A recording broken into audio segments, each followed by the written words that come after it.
Hello students, फिर से एक नए वीडियो में आपका स्वागत है। आज मैं इस वीडियो में गणित के मॉडल पेपर से ऑब्जेक्टिव प्रश्न को हल करने वाले हैं, क्योंकि परीक्षा निकट आ गई है। ठीक है। और विद्यार्थी के लिए सबसे कठिन जो विषय है वो गणित का ही है। ठीक है। तो आप सभी विद्यार्थियों को ये वीडियो देखना ही चाहिए, क्योंकि इसी प्रकार के जो प्रश्न होंगे वो आपके बोर्ड एग्जाम में पूछे जाएंगे। ठीक है। तो आइए बिना समय को बिताए सीधा ऑब्जेक्टिव सेक्शन में चलते हैं। आप चाहे तो ये सब जो लिखा हुआ है, आप नियम जो भी है, निर्देश हुए, उसको आप वीडियो को रोक करके पढ़ सकते हैं। ठीक है। मैं चलता हूँ आपको ऑब्जेक्टिव सेक्शन में। ठीक है। तो देखिए यहाँ पे ये हमारा ऑब्जेक्टिव सेक्शन आ गया है। जैसा कि आप यहाँ देख रहे हैं कि वस्तुनिष्ठ प्रश्न है। ठीक है। यहाँ पे प्रश्न संख्या 1 आ गया है। प्रश्न संख्या 1 क्या कह रहा है? निम्नलिखित में कौन परिमेय संख्या है? तो परिमेय संख्या किसे कहते हैं? जिसे भी पी बाई क्यू के रूप में लिखा जाता है उसे परिमेय संख्या कहते हैं। आइए ऑप्शन ए को देखते हैं, क्या है? √7 प्लस √7। अगर इसको जोड़ा जाए तो क्या होगा? 2√7 होगा। चाहे आप ऐसे भी कह सकते हैं अपरिमेय प्लस अपरिमेय, अपरिमेय ही होता है, तो ये तो हमारा आंसर नहीं हुआ। ठीक है। तो ये हमारा आंसर नहीं हुआ। ऑप्शन बी की बात करें तो इसमें देखिए √25 है। इसका अगर वर्गमूल करें तो कितना होगा? 5 होगा। और इधर √3 का वर्गमूल होगा नहीं, तो यहाँ परिमेय प्लस अपरिमेय क्या होता है? तो अपरिमेय होता है, तो इसीलिए यह भी हमारा आंसर नहीं होगा। अब ऑप्शन सी की बात करते हैं, तो इसको देखिए जरा। एक है, अब √4 है, इसका वर्गमूल कितना होगा? तो 2 होगा। ये 1/2 यानी कि पी बाई क्यू के रूप में हो गया। यही हमारा राइट आंसर हो जाएगा, यही हमारा परिमेय संख्या होगा। इसी प्रकार से आपको भी एग्जाम में करना है। प्रश्न को अच्छे से पढ़ना है, हड़बड़ा के आंसर नहीं, ऐसे सीधा सी डी ऐसा नहीं कर देना है। पहले प्रश्न को पढ़ना है खूब बढ़िया से, उसके बाद जो है सो देखना है, है उसके बाद जो है इसको उत्तर देना है। आइए अब क्वेश्चन नंबर 2 को देखते हैं हम लोग, क्या कहता है। यदि m एक पूर्णांक है, क्या है? पूर्णांक है, तो प्रत्येक विषम पूर्णांक का रूप होता है। कैसा होता है? यहाँ पर विषम पूर्णांक का व्यापक रूप पूछा है, तो यहाँ पे मैं कहूँ कि ये पूर्णांक है। क्या है? तो आपको मैंने बताया है, वीडियो में बता चुका हूँ कि जो सम संख्या के लिए जो व्यापक रूप होता है वो 2m होता है, जहाँ m क्या है? एक पूर्णांक है। और विषम संख्या की बात की जाए तो 2m प्लस 1, ऐसा मैंने लिखवा दिया हुआ है। आप वीडियो में देखेंगे तो आपको मिल जाएगा। ठीक है। या फिर जहां कहीं भी पढ़ेंगे वहां पे बताया ही गया होगा। तो यहाँ पे आप देखेंगे ऐसा कहाँ पे लिखा हुआ है, तो आप देखेंगे कि ऑप्शन डी में। तो इस प्रकार से ये भी आपको याद है, तो आप इस प्रकार से आंसर आप सही कर लेंगे। आपको नहीं याद है ये नियम, तो क्या करेंगे? तो यहाँ पर बड़ी ध्यान से देखेंगे कि तो सब आपको समझना यह है कि कोई भी पूर्णांक, क्योंकि इसके विषय में सम विषम तो ना कहा है, सीधा कहा है पूर्णांक। कोई भी पूर्णांक में अगर आप 2 से गुना करेंगे तो क्या होगा? सम होगा। जैसा कि आप देखिए ये 2 है और ये एक पूर्णांक 3 लेता हूं, तो इसको गुना करेंगे तो क्या होगा? 6 होगा। यहाँ पे मैंने कौन सा पूर्णांक लिया? विषम पूर्णांक। 2 से गुना करने पर कितना आया? 6, सम आ गया। अब एक पूर्णांक लेता हूं मैं सम, जैसे कि यहाँ पे 4 है, 4 में अगर 2 से गुना करें तो कितना होगा? 8। यानी कि कोई भी पूर्णांक सम हो या विषम हो, अगर उसमें 2 से गुना कर दे तो वो तो हमारा सम ही मिलता है। हमें कहा है विषम लाना। विषम क्या होगा? तो विषम इसको बनाने के लिए कितना जोड़ना होगा? 1 और 1। तो 2 से गुना करके किसी भी संख्या में 2 से गुना करके और 1 जोड़ दे तो वह विषम संख्या हो जाता है। तो यहाँ भी देखिए ना, m में 2 से गुना करके 1 जोड़ा हुआ है, इसलिए यह हमारा राइट आंसर हो जाएगा। अगर हमें नियम नहीं याद हो तो भी हम आंसर सही कर सकते हैं। ठीक है। आइए अगले प्रश्न की ओर बढ़ते हैं। क्वेश्चन नंबर हमारा 3 है। देखिए 3 क्या कहता है? निम्नलिखित में किसका दशमलव प्रसार शांत? तो देखिए यहाँ पे भाग नहीं देना है। बच्चे क्या करते हैं? अक्सर भाग देने लगते हैं। यहाँ 4 ऑप्शन है, बारी बारी से भाग देंगे, तो उस प्रकार से अगर करेंगे तो समय तो बहुत ज्यादा लग जाएगा ना। तो हमें नियम के हिसाब से चलना है। देखिए जो शांत होता है ना, जैसे ये पी बाई क्यू है और ये परिमेय संख्या है, और इसको अगर शांत हमें पता करना है तो आप नियम पढ़े होंगे, p/2m इंटू 5n। यानी क्यू वाला अगर इस रूप का है तो वह शांत होगा, इस रूप का नहीं है तो शांत नहीं होगा। तो आइए देखते हैं हम लोग, क्या है यहाँ पर 91 है, अगर इसका हम गुणनखंड करेंगे तो 13×91 अभाज्य संख्या आ जाता है इसमें, 13×91। अगर इसका गुणनखंड करेंगे तो कितना होगा? 13 × 7। तो यहाँ पे न तो 2 आया न ही 5 आया, इसलिए यह भी हमारा आंसर नहीं होगा, यानी कि यह शांत दशमलव प्रसार नहीं होगा। ऑप्शन बी की बात करें तो यहाँ पर भी देखिए यह हर के यानी क्यू के स्थान पर कितना है, 23 है, यह भी अभाज्य संख्या यानी 2 और 5 में से तो कोई है नहीं, तो इसलिए भी यह आंसर हमारा नहीं होगा, यह भी आंसर हमारा नहीं होगा, यानी यह भी शांत नहीं होगा। ऑप्शन सी की बात करें तो इसमें 17/80 है, कितना है, 17/80 है। अगर इसको हम गुणनखंड करते हैं, देखिए 80 का, तो 80 को अगर हम तोड़े तो क्या हो सकता है, देखिए 2 से 40, फिर 2 से 20, फिर 2 से 10, फिर 2 से 5, तो कितनी बार आया, 2 आपका आ गया कितनी बार, 4 बार। तो 2 का पावर आप लिख सकते हैं, यहाँ देखिए 17 और 2 का पावर 4 और गुने 5 कितनी बार, 1। तो आप इसको देखेंगे ना तो इस रूप का बिल्कुल दिखता होगा, और यही हमारा क्या है, शांत। ऑप्शन सी हमारा राइट आंसर हो जाएगा, क्या हो जाएगा, ऑप्शन सी राइट आंसर हो जाएगा। इस प्रकार से हमको करना है, भाग नहीं करना है, राइट, ये समझ गए होंगे। आइए अगले प्रश्न की ओर चलते हैं। Question number 4। अब ये समझने वाला क्वेश्चन है, बहुत आसान भी है और बच्चे के लिए बहुत कठिन भी है।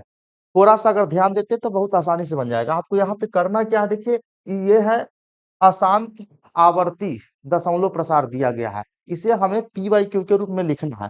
तो करना कुछ नहीं है, आपको देखिए सीधा सा करना क्या है कि ये जितने अंक है दशमलव हटा के लिख लीजिए, तो दशमलव हटा करके जितना अंक है उसको लिखिएगा तो 87 होगा। उसके बाद क्या करना है आपको कि यहाँ जिस पर लाइन खींचा हुआ है, जो संख्या आवर्ती है, जो संख्या रिपीट हो रहा है, उसको छोड़ करके इधर जो अंक बचा, इधर जो अंक बचा उसको माइनस कर दीजिए। तो 87 माइनस कितना हो गया, 8 बटा में क्या करना है, देखिए दशमलव के बाद क्या गो अंक है, 2 गो अंक है, तो यहाँ 2 बार 9 लिख देना है, राइट। उसके बाद दशमलव के बाद 2 अंक है तो 2 बार 9 लिख दिए। अब क्या करना है इसमें से कि इसमें से माइनस करना है, कितना, तो देखिए जिस पर ये रेखा खींचा हुआ है, यानी कि जो संख्या रिपीट होता है उसको छोड़ करके कै गो अंक बचता है, और दशमलव के बाद और इस रिपीट होने वाले अंक से पहले, यानी कि यहाँ से इसके बीच में कै गो अंक बचता है, तो एक ही अंक बचता है, तो यहाँ पर एक 9 लिख देना है, एक बार क्या करना है, 9 लिख देना है। अब इसको घटा लीजिए तो कितना होगा, इसको घटाइएगा तो 79 यानी 79 हो जाएगा, और इसको घटाइएगा तो 90 होगा। ऐसा ऑप्शन किसमें है, देख लीजिए आप खुद ही, तो ऑप्शन सी आपका राइट आंसर हो जाएगा, ठीक है। अब आते हैं क्वेश्चन नंबर 5 की ओर। यदि 540 बराबर 2 का पावर x है, 3 का पावर y है, 5 का पावर z है, तो x plus y minus z का वैल्यू पूछा है। बहुत ही आसान है, आपको ऐसे प्रश्न के लिए क्या करना चाहिए, सबसे पहले इसको गुणनखंड कर लेना चाहिए। देखिए 540 दिया है, 540 का गुणनखंड करिए, तो गुणनखंड करिएगा क्या होगा, 2 से लगाइएगा, तो 2 दूना 4, 2 सते 14, 0 270 बार कट गया। फिर 2 से भाग दीजिए, 2 एकम 2, 2 तिया 6, 2 पंचे 10, फिर 2 से लगाइएगा, 2 छके 2 से तो अब लगेगा नहीं, यहाँ पे 2 से नहीं लगेगा, तो आपको क्या करना चाहिए, देखिए 5 3 8 1 9 यानी कि 3 से लग जाएगा, 3 चौके 12, 3 पचे 15, फिर 3 से लग जाएगा, 3 से 15 तिया 45, फिर 3 से 5 तिया 15, राइट। अब इसमें देखिए 2 कितनी बार आया, तो 2 आप कहेंगे सर 2 तो 2 बार आया, तो आप लिखिए 2 का पावर 2, 2 का पावर 2। अब देखिए 3 कितनी बार आया, 3 का पावर 3 यानी 3 बार आया। 5 कितनी बार आया, 1 बार आया, तो 1 का पावर तो नहीं लिखते, लेकिन मैं यहाँ पे आपको समझाने के लिए मैं लिख रहा हूँ, तो इसके जगह पर कितना लिख देना, इतना लिख देना है। उसके बाद इधर जो दिया हुआ है 2 to the power x into 3 to the power y into 5 to the power z, ऐसा लिखा गया। अब देखिए यहाँ भी अगर देखें दोनों तरफ बराबर के तुलना करें, तो यहाँ भी 2 3 5 दिया है, 2 3 5 है, तो यहाँ 2, तो ये तो सेम हो गया। तो इस यहाँ तुलना करने पर हम लोग पाते यह है कि x का पावर कितना 2, y का पावर कितना 3, तो z का पावर कितना 1 आ गया। अब किसका मान पूछा है, इसी का मान पूछा है ना, तो इसका मान बहुत ही आसानी से हम लोग निकाल लेने वाले हैं। देखिए ना बहुत ही आसानी से क्या करना है, x का मान कितना आया हुआ 2, यहाँ पे 2 रख लीजिए, y का मान कितना हुआ 3 आया हुआ, तो प्लस है यहाँ पे प्लस और 3 माइनस कर दिया, और यहाँ पे कर जेड का मान कितना है, 1 है, तो 1 कर लीजिए।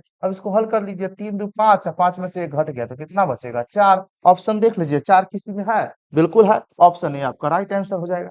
बड़ी ही आसानी से आपको हल करना चाहिए, ठीक है। तो क्लियर, समझ में आ रहा है? आइए अगले प्रश्न की ओर हम लोग बढ़ते हैं। अगला प्रश्न जो है क्या है, क्वेश्चन नंबर 5 हो गया, क्वेश्चन नंबर 6 को हम लोग देखते हैं। क्वेश्चन नंबर 6 क्या है, निम्नलिखित में कौन अपरिमेय संख्या है? इसमें अपरिमेय संख्या पहचानने के लिए कहा है। अपरिमेय संख्या किसे कहते हैं, जिसे पी वाई क्यू के रूप में ना लिखा जा सके, उसी को अपरिमेय संख्या कहते हैं। तो यहाँ पर देखिए ना, यहाँ पे अशांत आवर्ती दशमलव प्रसार है, इसका मतलब ये परिमेय है। तो ये तो हमारा आंसर नहीं हुआ, क्योंकि हमसे पूछा है अपरिमेय। अब आगे यहाँ पे देखिए, √13 गुना √13, तो जब किसी समान संख्या को, अगर रूट के अंदर कोई ऐसी संख्या है जो 2 बार लिखा गया, ठीक है, तो उसका वर्गमूल तो ये कितना हो जाएगा, 13 हो जाएगा। 2 बार गुना करने पर रूट हट जाएगा, तो ये तो परिमेय हो गया, इसलिए यह भी हमारा आंसर नहीं हो पाया। अब इसका देखते हैं, इसका वर्गमूल करते हैं तो 21 हो जाता है, तो ये भी हमारा आंसर नहीं, क्योंकि यह भी परिमेय हो गया, तो ये भी आंसर हमारा नहीं हुआ। ऑप्शन डी की बात करते हैं, तो इसमें देखिए, 0 से 0 एगो काट देते हैं, तो क्या 1 का वर्गमूल 1, और नीचे 10 का तो वर्गमूल होता नहीं है, तो √10 हो गया, यानी कि इसमें रूट लगा हुआ है, तो ये हमारा अपरिमेय हुआ, यही अपरिमेय है, इसलिए ये हमारा राइट आंसर हो जाएगा। क्लियर है, बात समझ में आ रहा है? अब आइए, अब यहाँ पे क्वेश्चन नंबर 7 कहा है, क्या कहा है, क्वेश्चन नंबर 7, इसको देखिए, क्वेश्चन नंबर 7 को, क्वेश्चन नंबर 7 क्या है, यदि m और n दो अभाज्य संख्याएं हैं तो उनका महत्तम समापवर्तक होगा। देखिए, ये भी अभाज्य है और ये भी अभाज्य है, तो दो अभाज्य संख्याओं का मौसा कितना होता है, 1। कोई भी दो अभाज्य संख्या ले लीजिए, उसका मौसा 1 होता है, आप पढ़े ही होंगे। तो 1 कहाँ है, ऑप्शन बी, तो ये हमारा राइट आंसर हो जाएगा। अब आइए क्वेश्चन नंबर 8 देखिए, इसको क्वेश्चन नंबर 8 को हम लोग देखते हैं। क्वेश्चन नंबर 8 क्या है, दो संख्याओं का गुणनफल 2366 और उनका लघुत्तम समापवर्त्य 182 है, तो महत्तम समापवर्तक होगा। देखिए, सीधी सी बात है, आपसे क्या पूछा है, महत्तम समापवर्तक, मतलब कि मौसा, मतलब कि मौसा, और मौसा बराबर सूत्र होता है संख्याओं का गुणनफल, संख्याओं का गुणनफल, गुणनफल बटा लसा, क्या, लसा। लसा का मतलब होता है लघुत्तम समापवर्त्य, जो कि यहाँ पे दिया गया है, लघुत्तम समापवर्त्य, ठीक है। और संख्याओं का गुणनफल यहाँ दिया गया है। देखते हैं कितना आसान प्रश्न है, आपको करना कुछ नहीं है, सीधा सा 2366 यहाँ रख देना है, बटा में लसा 182 रख देना है। अब इसको काट के छोटा कर लेना है। देखिए, पहले 2 से ही काट लेते हैं, 2 से काटेंगे तो 2 एकम 2, 2 एकम 2, 2 अठे 16, 2 तिया 6।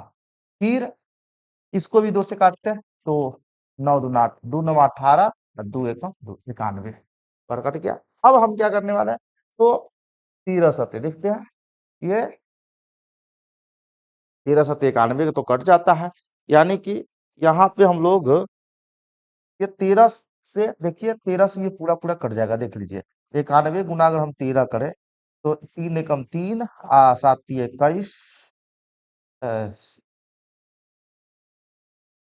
फिर से देख लीजिए यहाँ पे, इसको 91 में अगर आप 13 से गुना करिए, 3 एकम 3, 9 तिया 27, एक, 1 से गुना करिए 1, 9 एकम 9, जोड़िएगा 3, 7 1 8, 9 2 11, आ गया ना। इसका मतलब ये कट जा रहा है, कितना बार, तो 13 बार कट जाएगा, तो ऑप्शन ए हमारा राइट आंसर हो जाएगा। इसी प्रकार से आपको कर लेना है। क्लियर है, समझ में आ गया मौसा? अब आइए अगला प्रश्न हमारा क्या है, क्वेश्चन नंबर 9, 9 को देखिए, 9 नंबर क्वेश्चन क्या कहा है, क्वेश्चन नंबर 9 है, निम्नलिखित में किसका दशमलव प्रसार अशांत, किसका दशमलव प्रसार अशांत है। इससे पहले, थोड़ी देर पहले क्या पूछा गया था, शांत है, ठीक है, अशांत है। तो मैंने क्या बताया था, शांत में देखिए p बटा q हो, और इसको अगर p बटा 2 to the power m into 5 to the power n के रूप में लिखल जाए, तो क्या होगा, शांत, यानी बटा में 2 और 5 का पावर के रूप में होना चाहिए, ठीक है, गुणज होना चाहिए, ऐसा कह सकते हैं। अगर इसका रूप का है तो शांत होगा, इस रूप का नहीं है तो अशांत होगा। हमसे पूछा है अशांत, यानी इस रूप का नहीं होना चाहिए।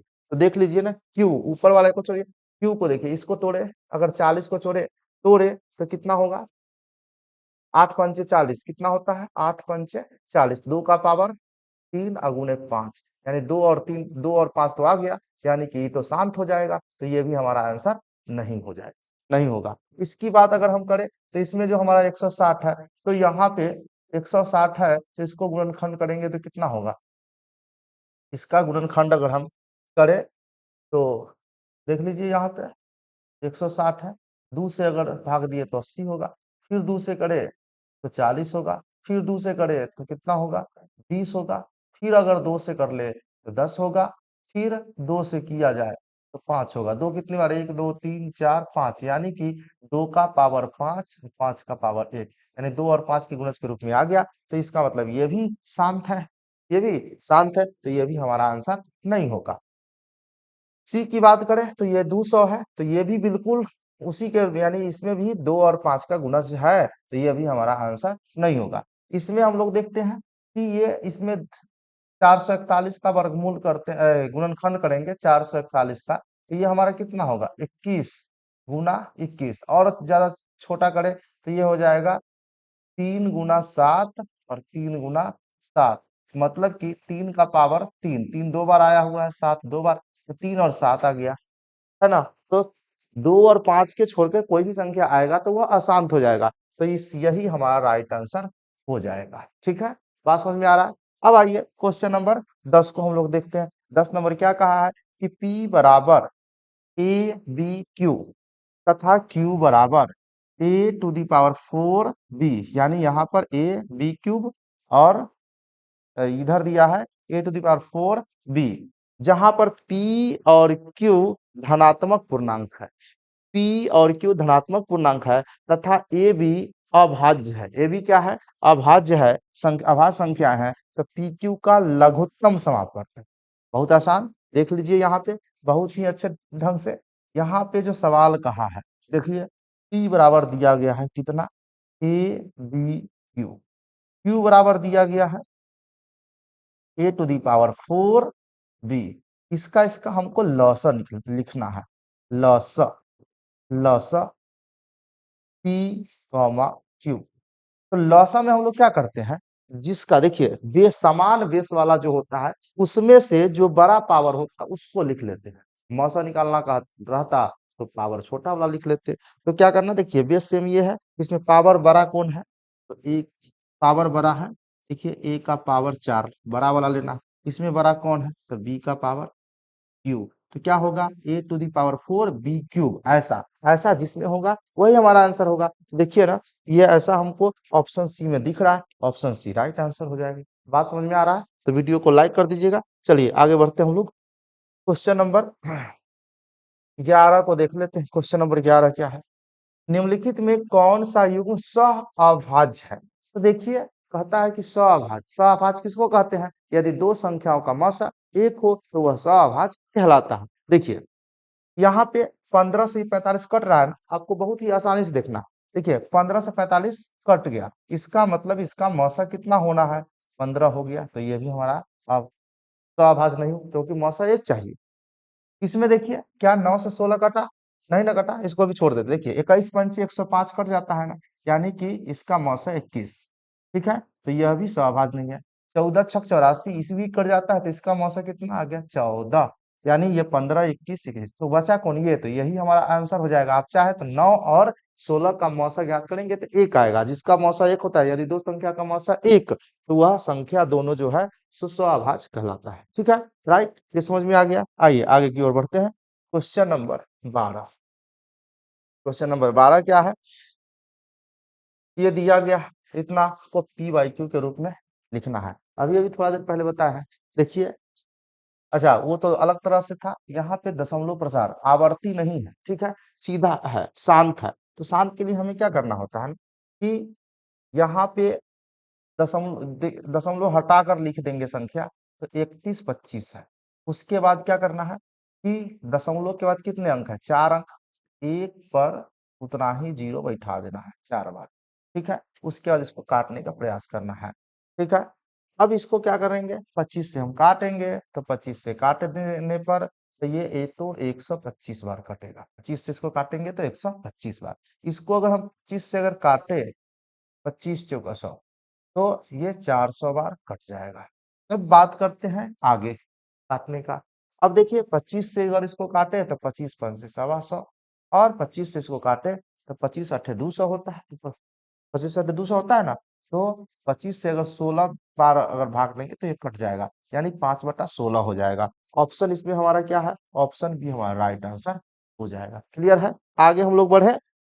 देखिए अब क्वेश्चन नंबर 13 को हम लोग देख लेते हैं। इसमें पूछा है कि निम्नलिखित में कौन सा बहुपद है, कौन सा, निम्नलिखित में कौन सा बहुपद है।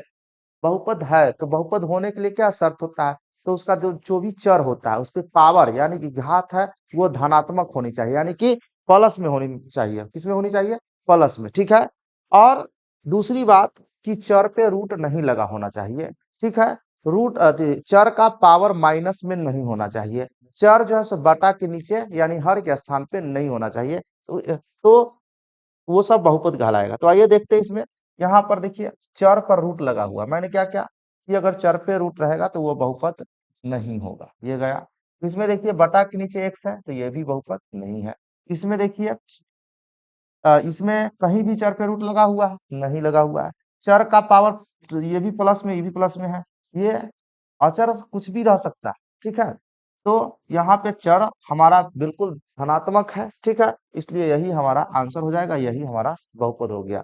ठीक है। यहाँ पे देखेंगे तो फिर चर पे रूट लगा हुआ है, इसलिए ये हमारा आंसर तो नहीं होना है, क्योंकि आंसर पहले ही आ चुका था आगे, इसलिए चेक भी करने की जरूरत नहीं है। आगे बढ़े हम लोग। बिल्कुल। देखिए क्वेश्चन नंबर 14। क्वेश्चन नंबर अगर 14 की बात करें तो क्या कहता है, बहुपद इतना इतना का घात। क्या पूछा, घात। तो सीधा आपको क्या करना है, गुना। तो देखिए ना, इससे आपको इसको में गुना करेंगे ना, तो गुना करेंगे तो कितना होगा, एक्स का पावर 4 आ तो गया, कितना घात है 4 ना। इसमें देखिए ना कहीं 4 है क्या, बिल्कुल ऑप्शन डी ये हो। क्लियर, समझ में आ रहा है बातें। आइए आगे बढ़ते हैं। क्वेश्चन नंबर 15 है, क्या कहता है देखिए, इसके इसके शून्यक कहा है ज्ञात करने के लिए। शून्यक ज्ञात करने के लिए हम लोग करते क्या है, 2x² माइनस 6 बराबर 0 कर लेंगे। 2x² बराबर, इसको इधर ले जाएंगे तो प्लस, ये 2 से ये कट जाएगा, कितना, x² बराबर 3 हो गया। अगर x का स्क्वायर हटाए तो प्लस माइनस रूट 3, जिसमें प्लस माइनस रूट 3 होगा वही हमारा शून्यक होगा। आप देख लीजिए, देखिए प्लस में रूट 3 माइनस में रूट 3, ऑप्शन ए हमारा राइट आंसर हो गया। क्लियर, समझ में आ रहा है। आइए आगे बढ़े। Question number 16। क्वेश्चन नंबर 16 क्या है, बहुपद पी एक्स बराबर इतना दिया गया, तो P2 का वैल्यू ज्ञात करने के लिए वेरी सिंपल। आपको क्या है, P2 यानी कि यहाँ पर रख देना है 2, एक्स के जगह पर 2 रखना। देखिए 2 × 2² माइनस 8 × 2 तो देखिए 2 का वर्ग 4, 4×2 = 8 हो गया, और 8×2 = 16 और -12। अब ये 8 का 8 रहेगा, 16 और 12 को जोड़िएगा तो 28 हो जाएगा माइनस में। अब इसको घटा लीजिएगा तो घटाइएगा तो माइनस कितना, 20। समझ में आ रहा है बात, इसमें है ऑप्शन, तो ऑप्शन नंबर बी बिल्कुल समझ में आ गया। आइए आगे बढ़े। देखिए क्वेश्चन नंबर 16 को हम लोग देखते हैं। यदि बहुपद इतना इतना के शून्यक एक दूसरे के व्युत्क्रम हो तो के का मान ज्ञात करिए। देखिए जब कभी भी व्युत्क्रम वाला पूछ ले कि कोई भी बहुपद दे दिया हो और कहे कि उसके शून्यक जो है ना एक दूसरे के व्युत्क्रम है, तो उस स्थिति में आपको क्या करना है कि जब व्युत्क्रम हो जाए ना, तो उस स्थिति में अल्फा इंटू बीटा वो 1 के बराबर होगा। कितना के बराबर होगा, 1 के बराबर। ये आपको ध्यान में रखना। ठीक है। अल्फा बीटा का वैल्यू कितना हो जाएगा, 1। कब, जब आपको कहे कि शून्यक जो है सो एक दूसरे के व्युत्क्रम, शून्यक क्या हो, एक दूसरे के व्युत्क्रम, आपको इतना याद रखना। उसके बाद आप जानते हैं कि अल्फा बीटा बराबर क्या होता है, तो पी बाई ए होता है, ठीक है, यहाँ एक कर देना है। उसके बाद आपसे क्या पूछा, के का मान। तो देखिए जैसा कि आप सब जानते हैं कि ये आपका ए है, ये बी है और ये सी है, जानते हैं ना। तो यहाँ पे देखिए सी का जगह पर कितना है, माइनस के, तो सी के जगह पर माइनस के बैठा दीजिए। ए के जगह पर कितना है, 3 है, और बराबर 1 है। इसको बाई क्रॉस कर लीजिएगा, तो बाई क्रॉस करिएगा तो कितना होगा, देखिए किससे इसको गुना करिएगा तो माइनस के बराबर 3। लेकिन चर को हमें माइनस में कभी नहीं रखना, उसको अगर आ जाए तो प्लस कर लेना। देखिए ना, ये माइनस में आया प्लस, तो दोनों तरफ माइनस से गुना करिएगा तो ये प्लस हो जाएगा और ये माइनस, या फिर ऐसे कह सकते हैं माइनस कॉमन ले लीजिए, तो इस प्रकार। तो के का मान कितना आ गया, -3। -3 किसमें है, ऑप्शन डी, ये हमारा राइट आंसर हो जाएगा। क्लियर है, आगे हम लोग बढ़े। Question number 18।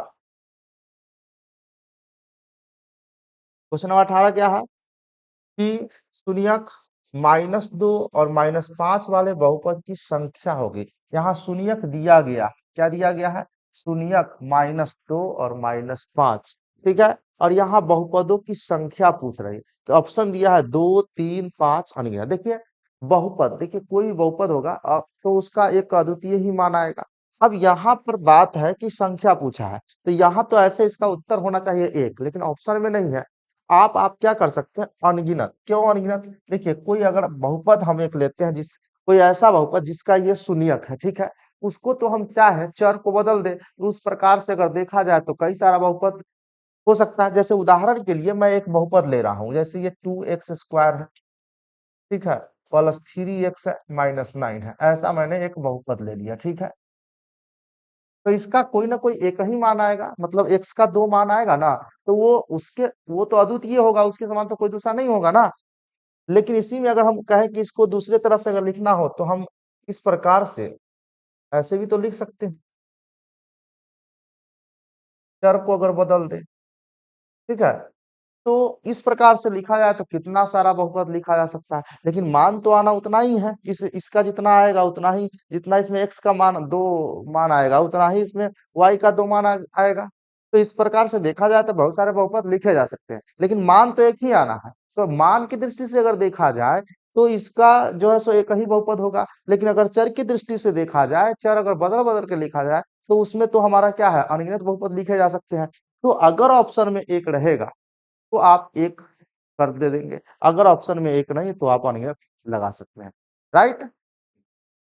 अब मैं बात करता हूं आगे की ओर, क्वेश्चन नंबर 19।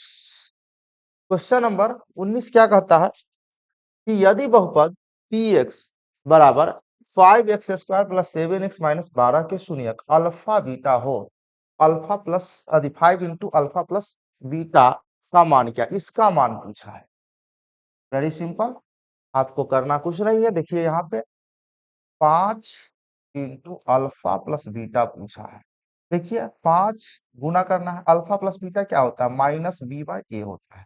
अब यहाँ पे ये a है, ये b है और ये c, ये c है, ये b है और ये a है। तो यहाँ पर हुआ क्या कि 5 गुना -a -b/a, तो b का मान कितना है, 7 है, तो यहाँ -7, a का मान कितना है, 5 है। तो आपको क्या करना है, 5 से 5 काट देंगे तो कितना बचेगा आपका, -7 बचेगा। कौन सा ऑप्शन है, देखिए ऑप्शन ए आपका राइट आंसर हो गया। क्लियर है, आगे बढ़े। तो देखिए क्वेश्चन नंबर हमारा 20। अब क्या कहता है, 20 नंबर है, यदि अल्फा बीटा गामा त्रिघात बहुपद इतना इतना के शून्यक हो तो alpha beta gamma, alpha into beta into gamma पूछा है। तो आप सभी जानते हैं कि अल्फा बीटा गामा बराबर क्या होता है, -d/a, यही होता है। किसमें ऑप्शन है, ऑप्शन डी, यही आपका राइट आंसर हो जाएगा। क्लियर है, आगे देखिए क्वेश्चन नंबर 21। क्वेश्चन नंबर 21 की अगर मैं बात करूं तो 21 क्या है, यदि संख्या है 5x + py = 6 और 15x + 9y = 12 समांतर है तो p का मान बताने के लिए कह रहा है। तो समांतर है कहने का मतलब यह है कि दो चर वाले दो रैखिक समीकरण युग्म दिया गया है, ठीक है, और यह जो इसका रेखा बनता है ग्राफ बनाने पर वो समांतर बनता है, तो p का मान क्या होगा। तो समांतर का मतलब क्या होता है, कोई हल नहीं। और जब कोई हल नहीं होगा तो उसकी अगर हम शर्त लिखा लिखे तो a by d is equal to b by e is not equal to c by f, यही होता है। ठीक है, तो ये होता है। तो इसमें हम लोग क्या करें, देखिए ये ए है, बी है, सी है, डी है, ई है, एफ है। ठीक है, तो ए कितना है, 5। ठीक है, और डी कितना है, 15। 5/15 हो गया। बी कितना है, बी, और सी कितना है, 9। अब देखिए इधर नॉट इक्वल टू, इसको लिखने की कोई आवश्यकता भी नहीं है। अब यहाँ पे देखिए, इसको अगर मैं काटू, 5 तिया 15, इसको इधर बटा में बटा कट जाएगा तो 3 तिया 9। क्या बाई क्रॉस अगर हम करें तो क्या होगा, p बराबर कितना होगा, 3 हो जाएगा। p का मान 3। अब देखिए ऑप्शन ए हमारा क्या है, 3 है, यही हमारा सही आंसर हो जाएगा। क्लियर, बात समझ में आ रहा है ना। ठीक है, आगे बढ़े तो देखिए क्वेश्चन नंबर क्या है, 22। 22 नंबर क्वेश्चन क्या कहा है, यदि दो चरों में दो रैखिक समीकरणों के आलेख प्रतिच्छेदी रेखाएं हो तो हलों की संख्या होगी। देखिए जब दो रेखाएं प्रतिच्छेदी हो, यानी एक रेखा दूसरी रेखा को काटती हो, प्रतिच्छेद करती हो, इस स्थिति में हल जो होते हैं केवल और केवल एक होते हैं, अर्थात इसे आप अद्वितीय भी कह सकते हैं। और यहाँ पे क्या लिखा है, अद्वितीय तो नहीं लिखा है, सिर्फ एक, यही हमारा ऑप्शन हो जाएगा। ठीक है, सही जवाब। राइट, आगे बढ़िए। आगे क्वेश्चन नंबर है हमारा 23। 23 नंबर क्वेश्चन क्या है, देखा जाए, यदि 5x - 8y is equal to 0 तथा 10x - 18y is equal to 0, x तथा y के मान ज्ञात करिए। तो देखिए एक उपाय क्या है, इसको हल कर लीजिए। दूसरी उपाय है कि यहाँ से मान, उसमें देखिए कि x और y का मान रख के अगर 0 के बराबर अगर दोनों समीकरण में हो जाता है तो वही हमारा ऑप्शन हो जाएगा। देखिए यहाँ पे आपको क्या करना चाहिए, ऑप्शन एक से चेक करना चाहिए, और नहीं तो इसको हल कर लेना चाहिए। दोनों में से कोई एक करना चाहिए।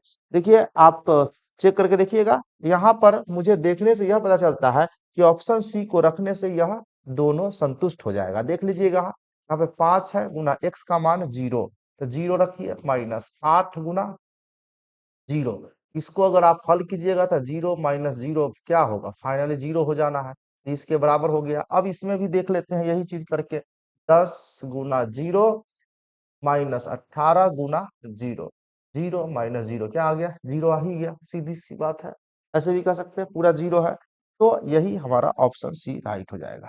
ठीक है, ऐसे आप अगर एग्जामिनेशन हॉल में हो तो आप बारी बारी से रख के चेक कर सकते हैं, या फिर दूसरी तरीका है कि आपको हल करें, उससे बेहतर होगा ये, इसमें कम समय आपको लगेगा। ठीक है, आइए आगे हम लोग बढ़े क्वेश्चन नंबर 24 की ओर। 24 क्या है, 24 कहता है कि यदि समीकरण a x square plus b x plus c बराबर 0, जहां पर a is not equal to 0 का मूल समान हो तो सी। देखिए मूल जब समान होते हैं तो क्या होते हैं, मूल समान होने की स्थिति में एक्स का दोनों मान, एक्स का दोनों मान जो होता है वो -b/2, यहाँ पे देखिए, हाँ, -b/2a हो जाता है, दोनों के दोनों वैल्यू -b/2a हो जाता है। ठीक है, तो यहाँ पे आप ऐसा जहां कहीं भी होगा वही आपका राइट आंसर होगा। तो ये ऑप्शन डी में आप देख रहे हैं, तो यही आपका राइट आंसर हो जाएगा। क्लियर है। अब देखिए 25 नंबर क्वेश्चन, जैसा कि मैंने कहा है कि आज के वीडियो में मैंने आपको 25 प्रश्न को हल करके बताने वाला हूँ। ठीक है, तो 25 नंबर क्वेश्चन आ गया है, देखिए क्या कहता है, निम्नलिखित में से कौन सा द्विघात समीकरण नहीं है। इससे पहले भी बहुपद वाला पूछा गया था। ठीक है, और यहाँ पे द्विघात समीकरण पूछा गया है। तो द्विघात समीकरण का मतलब होता है उसका अधिकतम घात 2 होना चाहिए, तो वह द्विघात समीकरण कहलाएगा। आइए देखने का प्रयास करते हैं। यहाँ पे अगर यहाँ पे द्विघात समीकरण नहीं है तो अगर इसको हम क्या करें, इसको हल करना पड़ेगा, तो इसका स्क्वायर करेंगे। इसका स्क्वायर कितना होगा, एक्स स्क्वायर प्लस 2 दूना 4 एक्स प्लस कितना होगा, 2 का वर्ग करे तो 4। ठीक है, इधर का गुना करे तो 3x² -4 × 12। देखिए इसको अगर साइड करे तो इधर उधर साइड करेंगे तो घट के भी एगो x² हमारा बच जाएगा। तो इस प्रकार से जो है यह द्विघात है। द्विघात समीकरण है, तो ये हमारा जवाब तो नहीं होगा, ये हमारा जवाब नहीं होगा। क्योंकि हमसे कहा है कि कौन द्विघात नहीं है, यानी द्विघात समीकरण नहीं, तो जिसका घात 2 नहीं होगा, 2 से कम होगा या 2 से ज्यादा होगा, वही हमारा द्विघात नहीं होगा। इसको देखते हैं, इसमें देखिए तो इसकी ये माइनस है प्लस है, अदला बदली इधर उधर भेजेंगे तो जुड़ जाएगा। देखिए ये माइनस में इसको उधर भेजेंगे तो 2x² हो जाएगा, तो ये भी हमारा आंसर नहीं होगा, क्योंकि 2 तो रहेगा ही उसका घात। इसको हल करके देखते हैं क्या होता है। इसको अगर मैं हल करूं तो देखिए, इसको मैं हल करूं तो इसका स्क्वायर करूं तो क्या कितना होगा, 2√2 का स्क्वायर 2 और 1, ठीक है, -3 6 6√2x और प्लस में 3×3 = 9। इधर देखिए तो इधर तो पहले से ही ऑलरेडी हल है। अब देखिए इधर 2x², इधर भी 2x² है, ठीक है, और ये तो 2x² से 2x² कट जाएगा, तो स्क्वायर वाला तो खत्म हो गया, क्या बचा, x वाला बचा। तो क्या ये द्विघात होगा, नहीं ना, तो यही हमारा राइट आंसर हो जाएगा। इसी प्रकार से हल करना है। आइए आगे देखिए, नहीं आज इतना ही। जैसा कि मैंने कहा कि 25 तक, बाकी फिर अगले वीडियो में देखेंगे। तो इस वीडियो को आप शेयर कर दीजिए, पसंद आ गया हो तो इसे लाइक भी कर दीजिए। मिलेंगे नेक्स्ट वीडियो में, तब तक के लिए धन्यवाद।